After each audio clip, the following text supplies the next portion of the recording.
Hello, welcome to Joyable channel. My name is Nisha. क्या आपको लगता है कि जो आप जॉब कर रहे हैं 9 टू 5 उससे आप परेशान हो चुके हैं? या फिर आप जो करंटली बिज़नेस कर रहे हैं या काम कर रहे हैं उसको चेंज करना चाहते हैं और you are a student, you want to start your new business, या फिर आपको लाइफ में पैसा भी चाहिए और फ्रीडम भी चाहिए? इनमें से किसी भी सवाल का जवाब अगर यस है तो आज की वीडियो आपके लिए है, क्योंकि आज जो मैं बुक लाई हूँ वो इसी कंसेप्ट से रिलेटेड है। This is the book, the 4 hour work week. इस बुक का जो टाइटल है वही इतना एक्साइटिंग है कि कोई भी बुक रीडर इस बुक को स्किप नहीं करना चाहेगा। एंड इसका जो सब टाइटल है that is also very good, escape the 9 to 5, live anywhere and join the new rich. इस बुक के ऑथर टिम फेरिस हैं। बिजनेस का जो कंसेप्ट है इस बुक में ऑथर ने बहुत अच्छे से समझाया है, बिल्कुल बेस लाइन से, कि कैसे आपको अपना ऑब्जेक्ट चूज करना है, कैसे उसका प्रमोशन करना है, कैसे उसको सेल करना है, कैसे अपने प्रॉफिट को मैक्सिमाइज करना है। सब कुछ इतने डिटेल में इस बुक में दिया है ना, और बहुत इजी लैंग्वेज में समझाया है। मुझे बुक बहुत अच्छी लगी है। और अगर आप भी अपना कोई बिजनेस स्टार्ट करना चाहते हैं तो आपके लिए भी ये बुक मस्ट रीड है। आप इसको जरूर ट्राई कीजिए, रीड कीजिए। आपको इससे सोचने में और समझने में बहुत सारी हेल्प मिलेगी। आपका कंसेप्ट जो है वो डेवलप होगा। मेरी एक सोच जो है इस बुक को रीड करके बिल्कुल बदल गई है। पहले मैं सोचती थी कि मैं लेजी हूँ, लेकिन इस बुक को रीड करने के बाद मुझे पता लगा मैं लेजी नहीं हूँ, I am a smart worker.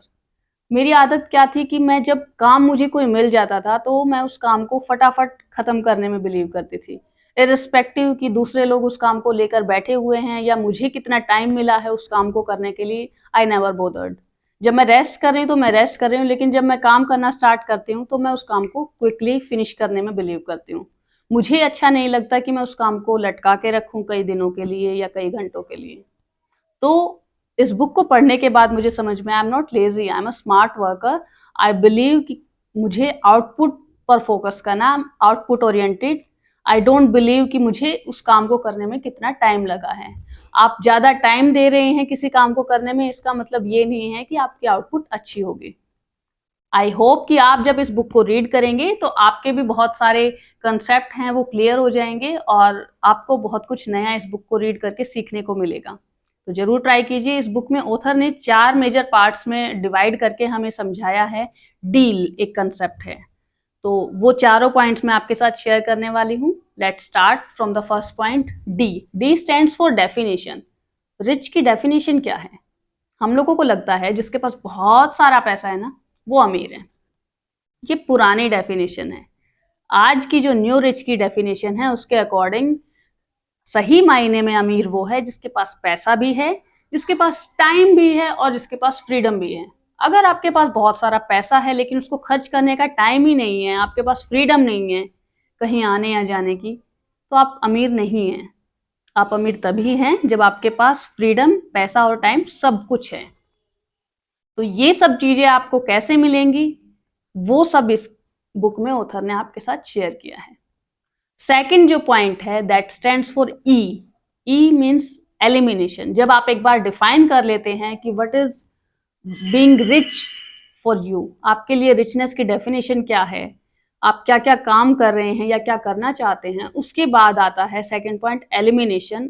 Elimination means eliminating the unnecessary workload. बहुत बार हमें लगता है कि जो हम काम कर रहे हैं वो सारा काम इंपॉर्टेंट है, लेकिन ऑथर ने इसमें बुक में 2 कंसेप्ट दिए हैं, 2 रूल्स दिए हैं, जिससे आप डिसाइड कर पाएंगे कि कौन सा काम जो है वो अनइम्पोर्टेंट है। जैसे कि आप 80-20 का प्रिंसिपल देखिए। 80-20 का जो प्रिंसिपल है वो क्या कहता है कि हम जो काम कर रहे हैं उसमें 20% जो काम कर रहे हैं उसकी आउटपुट 80% होती है, और 80% जो हम काम कर रहे हैं उसकी आउटपुट सिर्फ 20% होती है। तो हमें कौन सा काम करना चाहिए? वो 20% जिससे हमें मैक्सिमम 80% आउटपुट मिल रही है। बाकी का जो बचा हुआ 80% काम है उसको अगर आपने एलिमिनेट कर दिया तो आपके पास फ्रीडम मिल जाती है आपको, क्योंकि आपके पास टाइम ज्यादा मिल जाता है and it can help you improve your efficiency.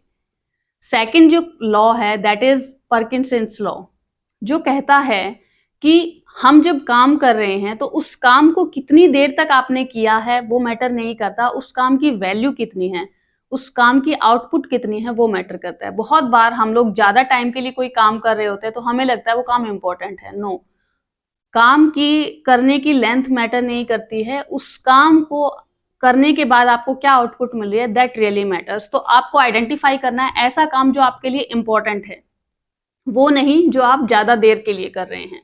तो जब आप अपने इम्पोर्टेंट काम को आइडेंटिफाई कर लेते हैं तो आप उसको सबसे पहले कीजिए, उसको प्रायोरिटाइज़ कीजिए, जिससे कि आपका जो आउटपुट है वो बढ़ जाती है, आपकी एफिशिएंसी बढ़ जाती है। इसके बाद जो थर्ड पॉइंट आता है दैट इज ए।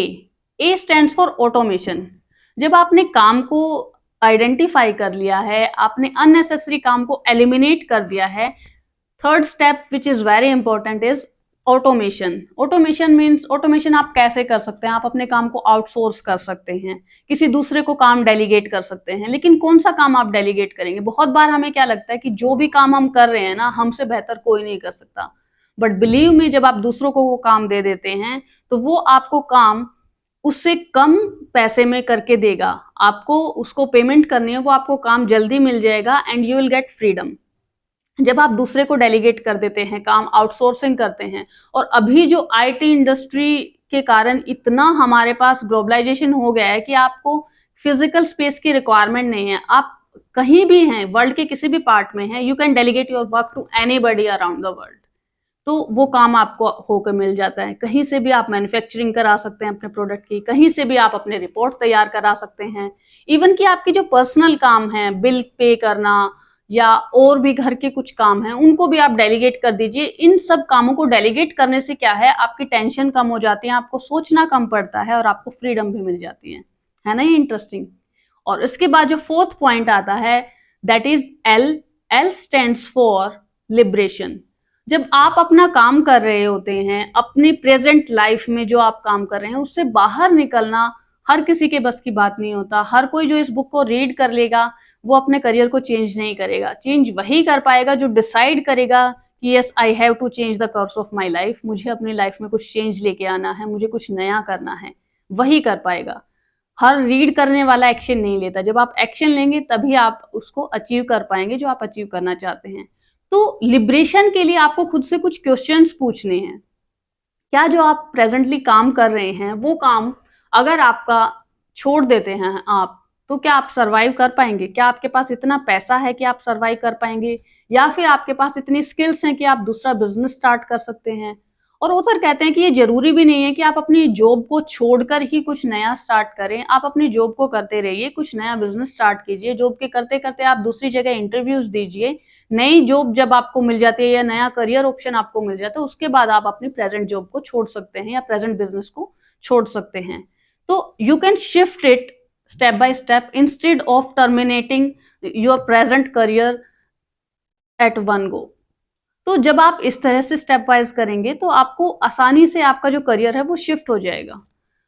लिबरेशन वाले पार्ट में ऑथर ने बहुत अच्छे से बताया है हमें कि किस तरह के क्वेश्चंस हमें खुद से पूछने हैं, जिसके जवाब से हमें ये क्लियर हो जाएगा कि this task is not so difficult. तो इस बुक की जो लर्निंग्स हैं वो बहुत अच्छी हैं। आप इसको जब रीड करेंगे तो आपका कंसेप्ट बिल्कुल क्लियर होता चला जाएगा, आपका ब्रेन एकदम से खुलता चला जाएगा, आपको नए आइडियाज आने लगेंगे कि आप अपने बिजनेस को कैसे एक्सपेंड कर सकते हैं। तो ये जो बुक है इसको एक बार जरूर रीड कीजिए, ट्राई कीजिए, बहुत अच्छी बुक है। Thanks for watching, bye bye.